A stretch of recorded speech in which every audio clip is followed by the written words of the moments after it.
All right. Next thing on my honey-do list. It's hot. You can tell I'm sweating. But no, it's really getting hot down here in Georgia. It's been 85, upper 80s already. So it's time to clean the window AC units and get them put back in. Now I think I've mentioned it once before on some other videos, but the big air handlers in this place went out quite a while ago, a few years ago, and they were super expensive to get replaced, like $6,000 or $7,000, as well as the fact that the ductwork under the house is from the early 90s. So you know, it's 30 years old, and the ductwork is like basically everything's gone because it's soft ductwork, and whoever put it in just set it on the ground, so it just rotted. So even if I replace that, also the added expense of replacing all the ductwork. One of the things I want to do is I want to put the ductless units in, which are the ones that, you know, just have a unit outside and then you run little hoses, but you run a unit in every room. And especially with the kids leaving, and it just being me and Caroline in this big old house, that makes more sense because we can set all the different temperatures however they need to be, you know, in that room without running a whole house system, especially when you're talking an old house that, while it's in the process of getting better insulated, will never be super insulated. So in the meantime, while I'm waiting on getting those systems put in, which is still a ways down the road, we'll just deal with our window units. I should definitely have cleaned these out before I put them on the shelf in the garage for the winter, but this is one of the things I hate doing the most. So I didn't, so now I'm stuck doing it. And you can see these are pretty dirty.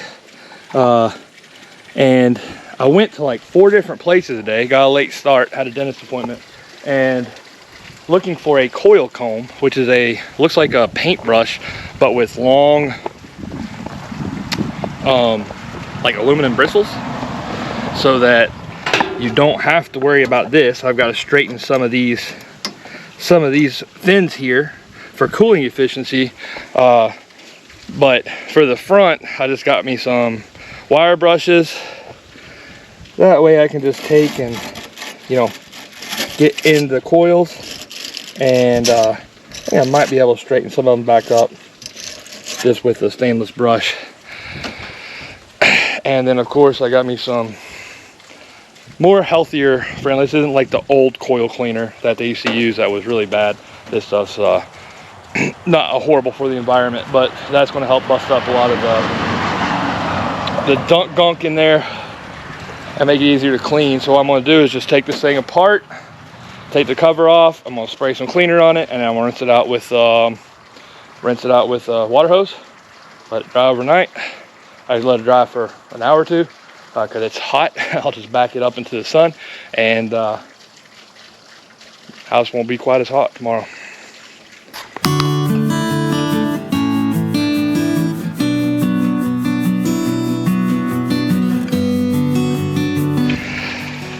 Yeah, you can see this is pretty disgusting. But remember, it's not all. It wasn't this bad when I put it in. It was sitting under the shed outside, so a lot of this accumulated over the fall and winter and early spring. So one thing I wanted to tell you guys, if you ever decide to do this yourself, you know, a brush, a little bit of cleaner. The electronics on these modern ones can give issues if they're wet, so you want to take that out. You know, I want to be able to clean that cover real good. So one reason I don't really like pressure washing them, I'm going to go get a Ziploc bag. I'm going to put this in a Ziploc bag. That way I don't have to worry about any water overspray getting on the electronics, because the last thing you want to do is ruin a $300 or $400 air conditioner if that gets wet, or have to order the part. So really nothing in here matters if it gets wet, as long as you let it dry before you turn it back on, except for the internal components. Pretty much that easy. So let me go get a baggie, and then we will get started on cleaning this thing. All right, so I've got this sealed up, so unless I really spray water in here real hard, which I'll be real careful, I won't have anything to worry about, except you see I left one little piece out. I think that's for the remote control, which I don't even know where that is anymore. That's why you got kids, right? So now I'm just going to take my my cleaner here. This one actually has a pretty good little brush too for getting in there and cleaning. We want to spray it down, let it set for a minute, scrub it down, and then rinse it off.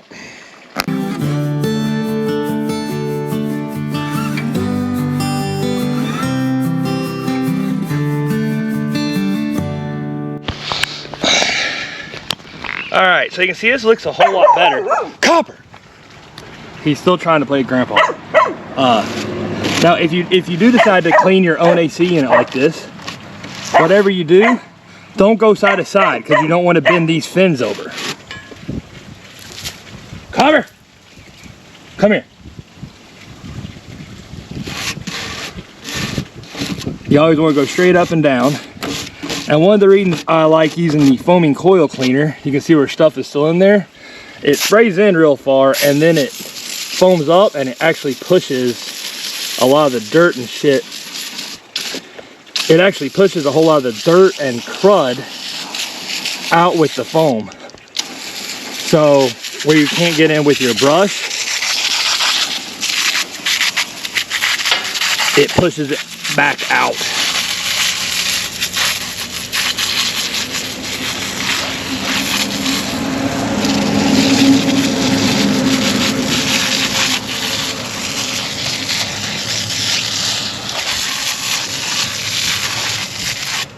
All right, so we'll let that sit there for a minute longer and do its thing. And like I was saying, I want to say this one more time. If you just clean this thing, if you use a hose and you plug it right in and turn it on, you might possibly do damage.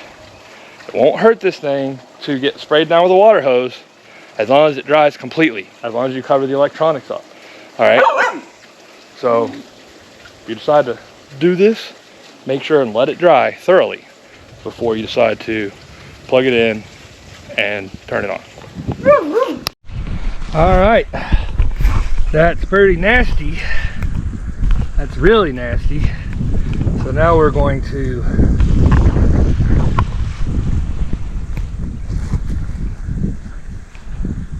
all right, that's really nasty. So now we're just going to let this foaming cleaner do its magic. Nope, go ahead.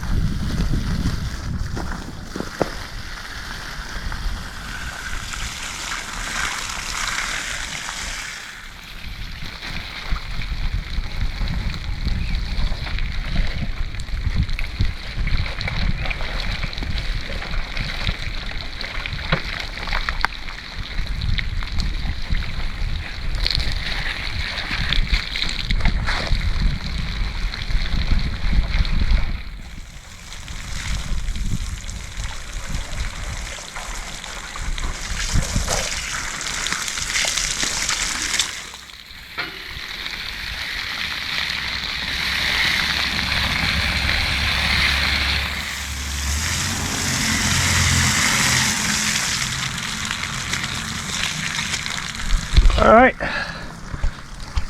that's about a million times better than it was. Now it will actually run efficiently, pull all the air through there it should, and maybe cool that big old house a little bit. But at least cool the living room. Those logs actually are a pretty good insulator, so. All right, I just gotta put it back together, let it dry. Excuse me, man. I just gotta put it back together and let it dry. And then tomorrow we'll be making a kickstand, because I don't know where the kickstand went, and getting it put back in the window. So if you ever want to clean your own AC unit and make it run a little bit better like it should, that's all there is to it. Pretty easy. All right, everybody, so it's Mother's Day and we're on the porch, and of course we have kittens, and Caroline likes to sit out here and pet them, and she usually sits on the porch and kills her back. She sits down when she's brushing them. And so I got her a Mother's Day present and a little hanging chair. So I want to put this up on one of these things right here for her before she gets home, so she'll have a nice place to sit out here and play with some kittens.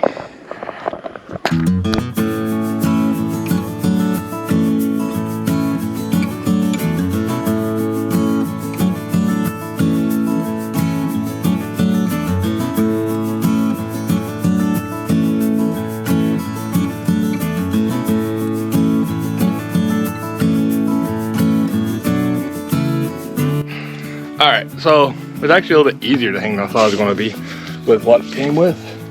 I don't think it's exactly how it's meant, but I didn't want to. All right, so it's actually a little bit easier to hang than I thought it was going to be. I think it's exactly how they meant it to hang, but I didn't want to put any of the screws in here.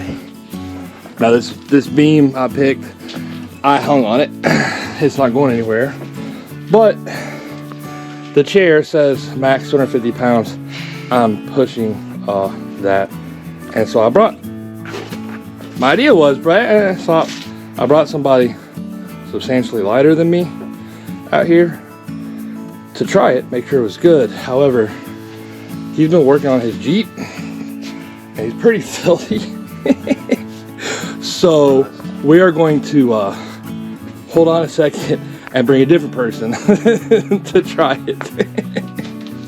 All right, so I brought someone not nearly as dirty to come out here and try it. No, it's not going to. I'm too heavy to set in it. Are you sure? Mm-hmm. Well, I'm sure I'm too heavy. There you go. Because I need to see the height. Oh gosh. It's a hammock chair, so you can scoot on back. I know. I'm just scared. It's not going anywhere. Okay. There we go. So now Caroline has somewhere to sit out here and pet some kittens and enjoy herself. Well, she'll be home in a minute. We'll see if she likes it. It needs to come up a little bit, doesn't it? Maybe a little bit, but like she can like bend up and reach cat's easy right here. That is true. We'll stand up. Let's see. Let's scoot it up one notch here. All right. Try it now.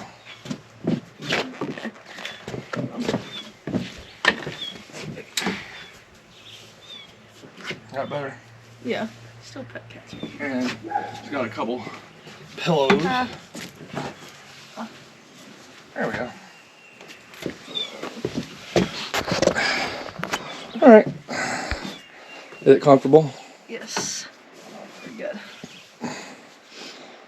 Good deal. So, Erin didn't forget Mother's Day completely. So we will wait for her to get home and let her give it a try.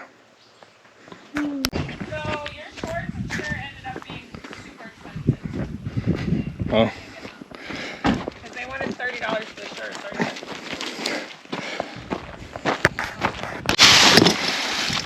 So Carrie just got home. She wanted to see my present already. Yes, she wanted to go shopping without being rushed by anyone for Mother's Day. Cheap for 3 hours, you wouldn't have made it. No, I would have started getting cranky and bugging her and saying, let's go, let's go, let's go. Look at the blanket I found, it was $8. She likes the bargain hunt. That's why. Well, it looks like she likes it. She wants it a little bit lower. So, I didn't forget Mother's Day. Until today. Oh no, but I got you something. All right, so you guys remember the last time we used the Bushhog the other day?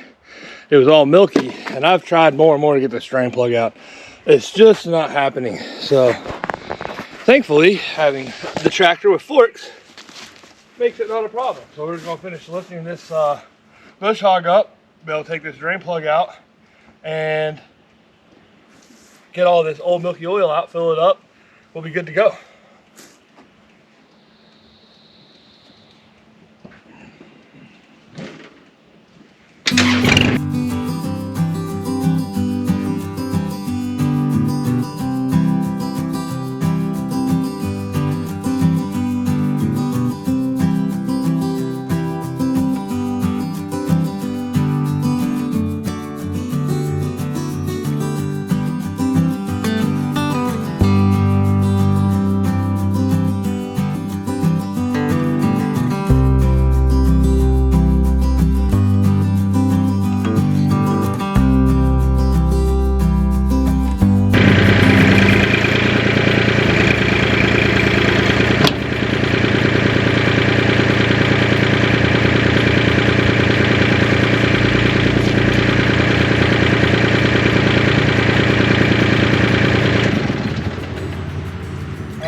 didn't want to bend the shaft. My PTO drive shaft here. So I had to let it back down for a minute. Now, while we're under here, we got it raised up. You can see the blades. Yeah, they're pretty banged up. So we'll go ahead and get on those with the grinder. While we've got it up here, take care of that all at once.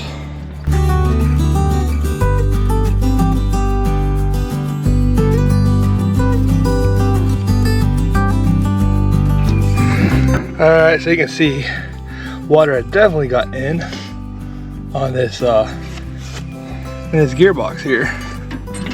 Not really sure how. I guess just maybe condensation and yours just sitting.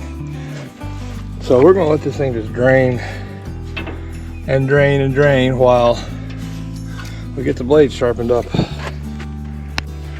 Okay, so got the grinder and everything rounded up. You can see there's still really mucky, gross oil coming out of the gearbox. But thought maybe some of you guys may have never seen the underside of a Bushhog. You see us beating the ever-living crap out of this thing. And now you can see why. You can see why it works and why we can punish it so much, because there's not much to it.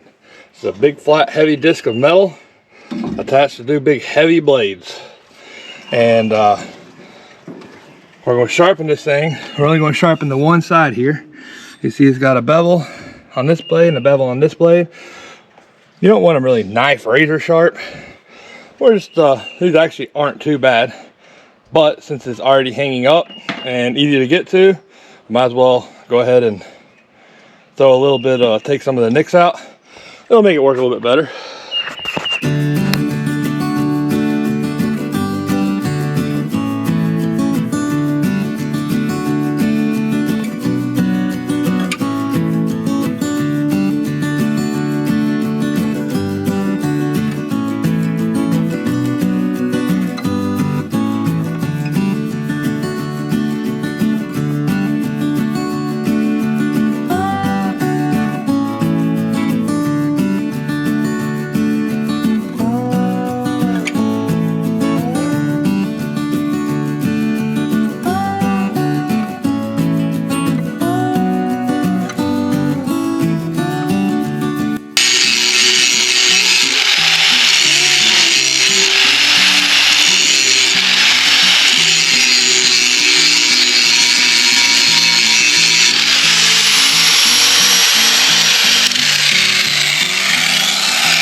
All right, there we go. That looks better. Now you can see they're not razor sharp. I don't really need them like lawnmower blades. I don't need them, you know, not cutting tomatoes with them. With a Bushhog, it's the weight, it's the rotating mass of those heavy blades. There's still some nicks. I could have taken a little bit more time, but to do that, I'd want to take it off. But just for while I've got it up there, might as well. I think that's gonna work pretty good. So let's check on our oil and see if we're about ready to put some new oil in it. All right, so it looks like that slowed down pretty gross.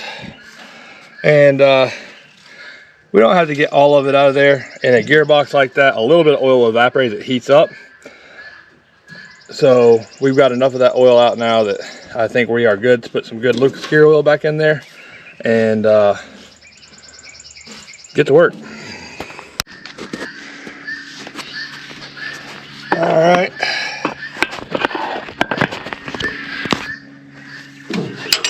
So none of these are real easy to fill, and I don't know where my squeeze can is, but we're gonna put some Lucas in here, and might just take a minute to let this drain in here.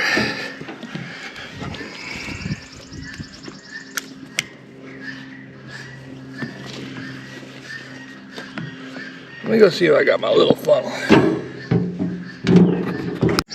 All right, instead of slowly putting my Lucas in it, well, this is still gonna be slow, but I don't have to hold the bottle and squeeze it. I found my funnel with my bendable neck there. So Now I'm just going to be able to put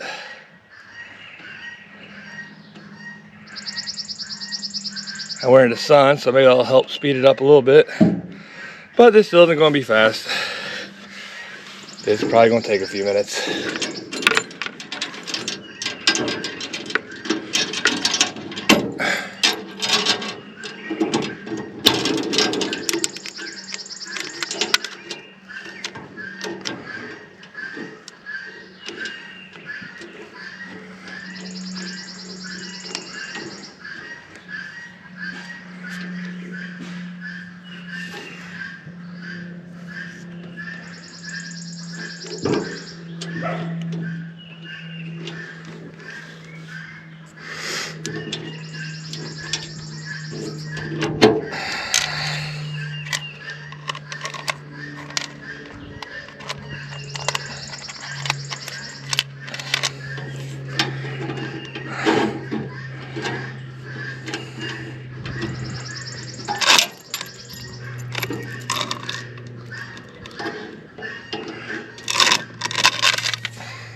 Oh well, I'll be able to get smart.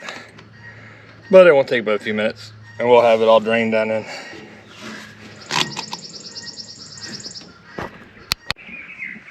Yeah, I figured it out. That works. Now we can do some other stuff while we wait on that old thick gear oil to drain down into the gearbox.